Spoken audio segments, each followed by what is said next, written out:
because we're trying to get this content goal reached. It's Chastity Andrea. I am back with another video. Thank you for that round of applause. Today I want to be a little educational for the girls and the boys. I want to talk about the real behind being a realtor. I'm really going off the cuff right now. There's a lot of people who get their real estate license, and then I'm in these Facebook groups, and I was actually in that same position, one of those people where it's like, all right, got my license, and now what?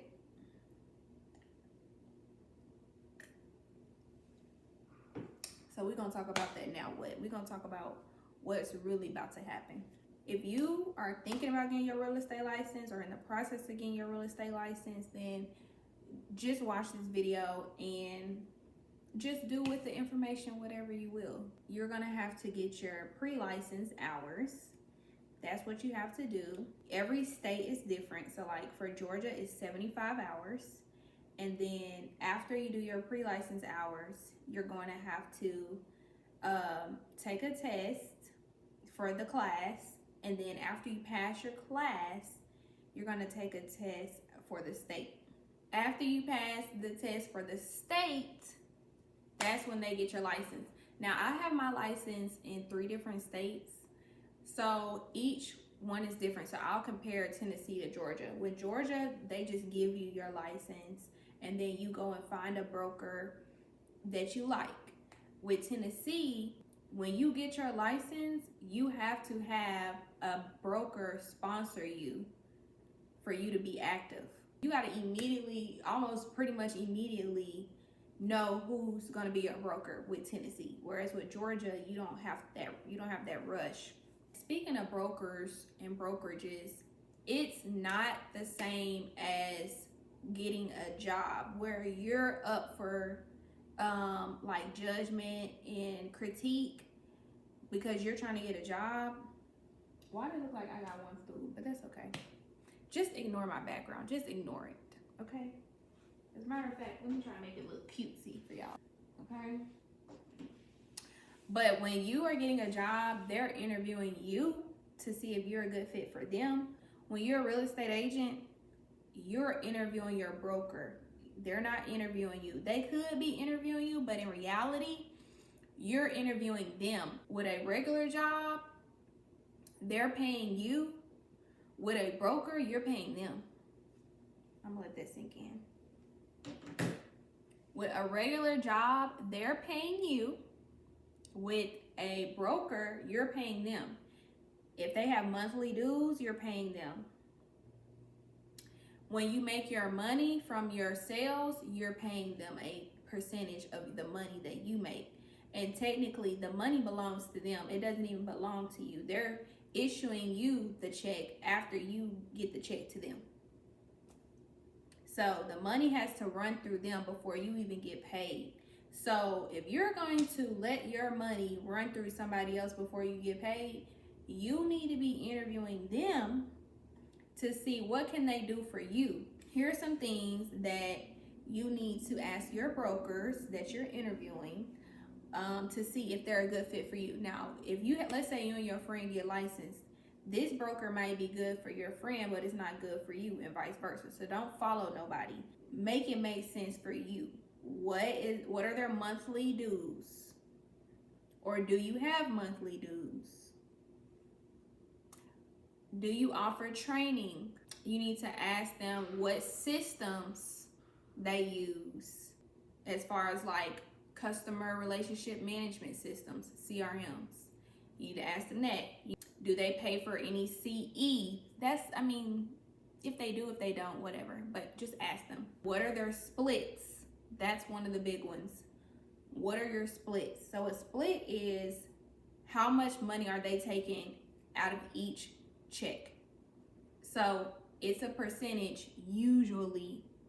Sometimes it's not a percentage. They have flat fees. So some people say we don't take nothing, we just take a flat fee of whatever amount dollars. Some will say, okay, when you start out, it's 60-40. Some say they could say anything. So depending on your needs, then they could say something that fits or not. So it could be 70-30, it could be 80-20. It could be a tier, like, okay, you start out here, after you sell this many, we'll go up to here. Ask them what is their cap for the year. So a cap is how much money do you have to make the company, the brokerage, before you get 100% of your commission. A lot of people will say $12,000. So some people may say more or less, whatever the case may be, they may not have a cap. You have to make the brokerage, after they take their splits and stuff out of your commissions, once the brokerage makes $12,000 off of you, now for the rest of the year, then you get all of your commission. Let me know in the comments if y'all have questions about that, if that's confusing. Ask them, do you have to be a member of the National Association of Realtors to be in their brokerage? A lot of people will tell you yes. Ask them, do they provide you leads? A lot of them will say no. Some will say yes, a lot of them will say no. Do they provide marketing materials? Do you have to pay out of pocket for signs? Do you have to pay out of pocket for professional photos for your clients? Do you have to pay out of pocket for business cards? You're the one making them money every month. They're not paying you a check unless it's coming out of a check from a sale that you made. So let's talk about the difference between being a real estate agent and a realtor. So all realtors are real estate agents, but not all agents are realtors. It's kind of like how people say lawyers and attorneys. I think it was like all attorneys are lawyers, but not all lawyers are attorneys. Whatever, I don't know, I'm not in that field.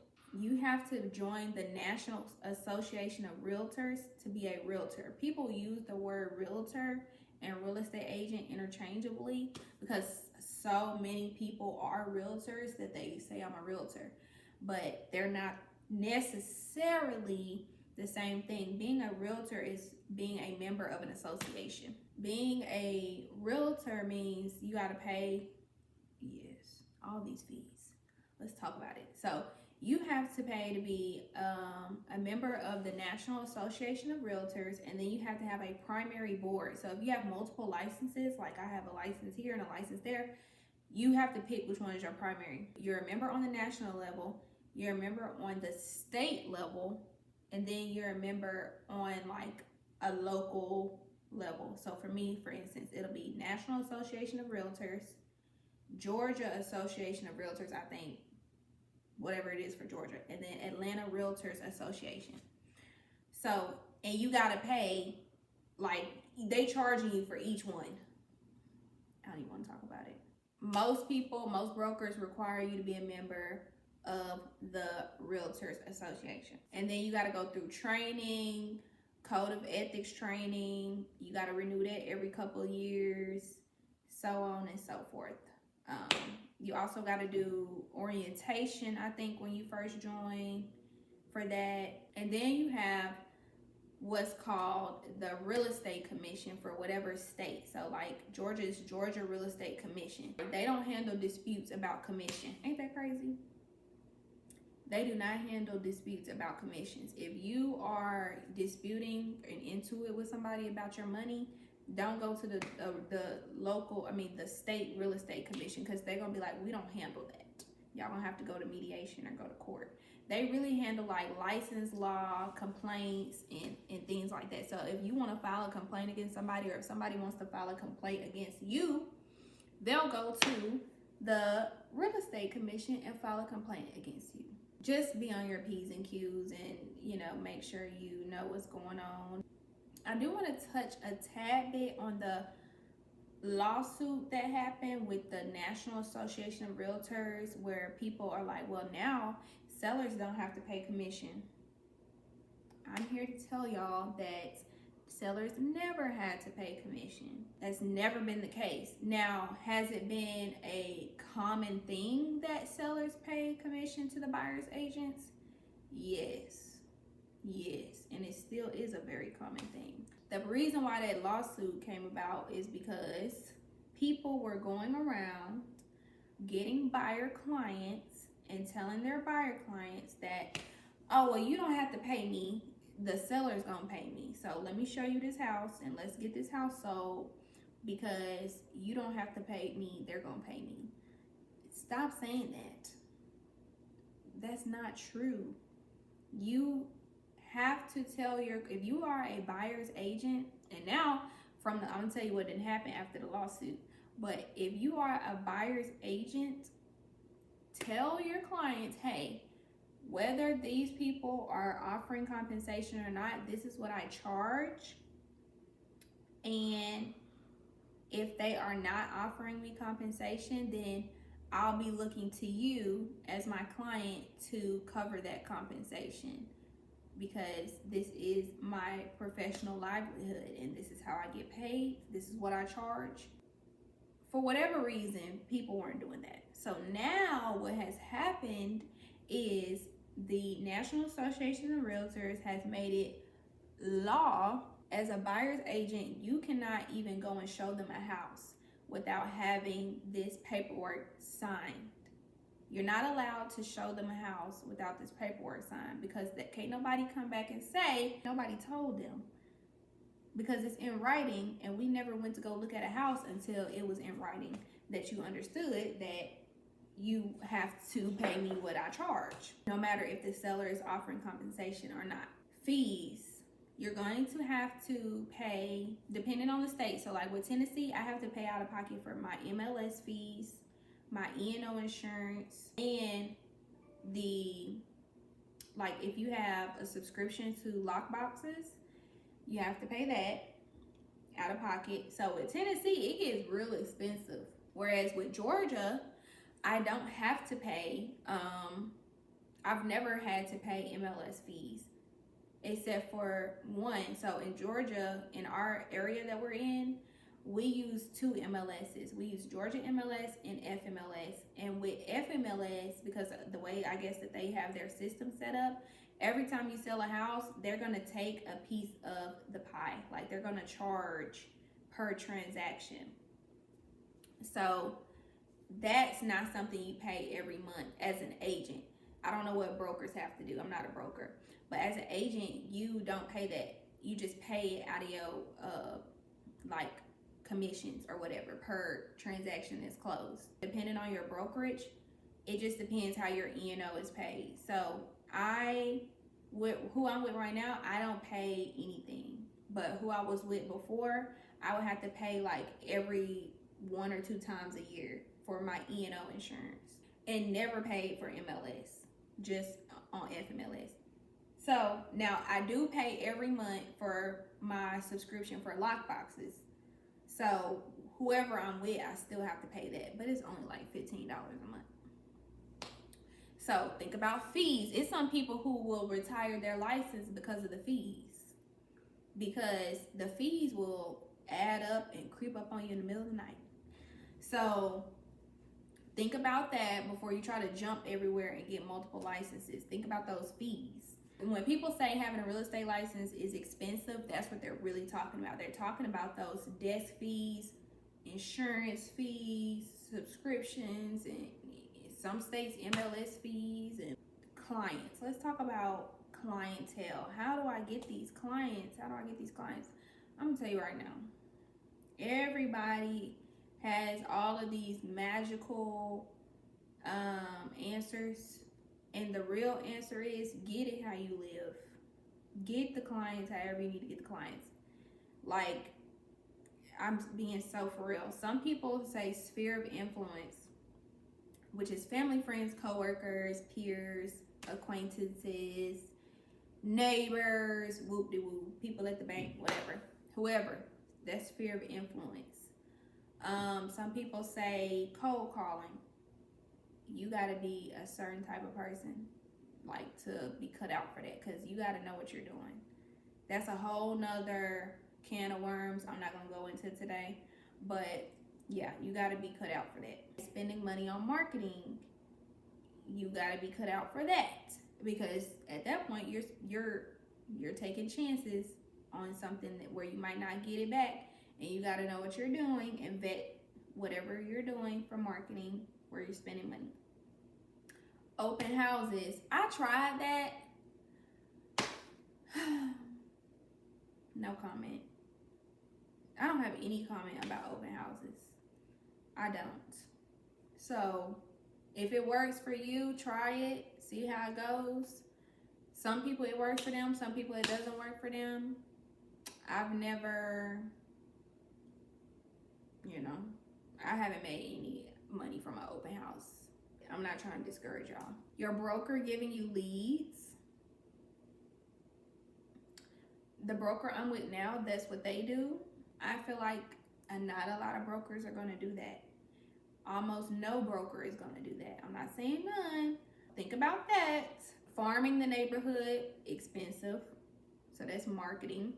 So postcards, mailers, door hangers. Some people say door knocking.